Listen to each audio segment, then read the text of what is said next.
So guys, what happens when things don't go quite as planned? What about things like snacks? Do you have the snacks that the kids want to have? Do you have snacks that you will be okay eating? What about things to drink?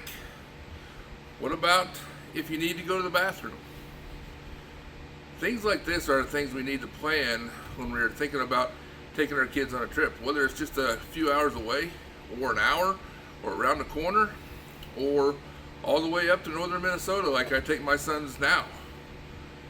These things all have a place. And let me tell you something, Dad. It's okay to not have a perfect plan. It's okay to have a decent plan. And you may not have every snack that your kid absolutely loves.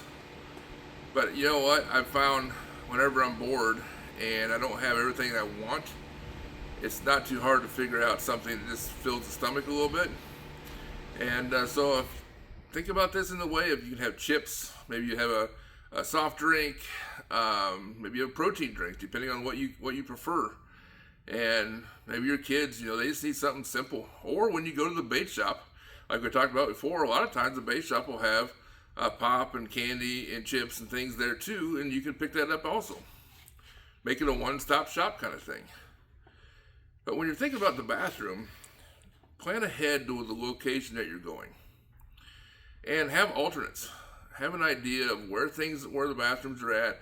If you're out in a boat, it's going to be more difficult.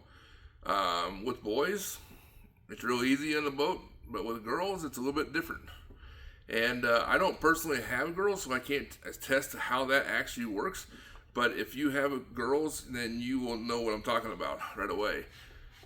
Then there's the other thing. What about storms that pop up unexpectedly? And with today's world, we have all these phones, like I'm recording on this phone.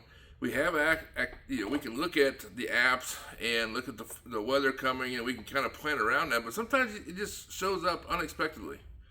Here in Iowa, the weather might turn nasty in an hour, and I'll have no idea that it's coming because I haven't looked, because I looked yesterday and there wasn't anything there.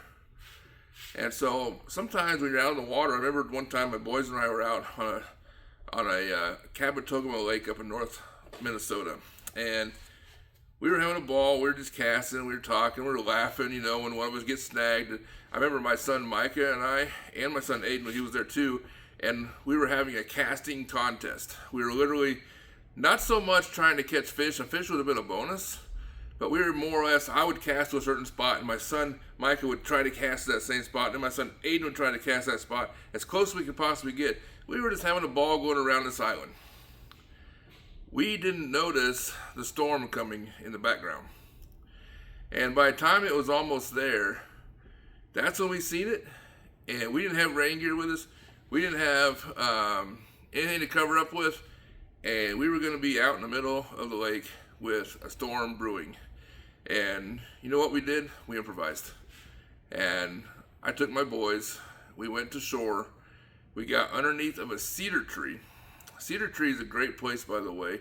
Just a little tip there, that you can actually get to where it's going to be a whole lot drier when it comes time to cover yourself, especially around other trees. And when it starts pouring down rain, it's going to be a lot less rain that actually falls on your head if you get underneath a good thick cedar tree or pine tree, one of the two, depending on what you have there. But if you don't have that, what are you going to do? Where are you going to go? Are you going to be able to get back to the truck or the car and maybe eat your snacks, and while it's pouring down rain and you're laughing and you're watching the storm and you're hearing the thunder? Those kind of things are what makes a trip successful. It's not the perfect trip where you're catching all these fish. It's not the perfect time where the weather is just right. The best trips I've ever had with my boys, and that I had with my dad, are where the weather just plain sucked. And I can tell you for a fact those are the trips I remember the most. And those are the trips your kids will remember too.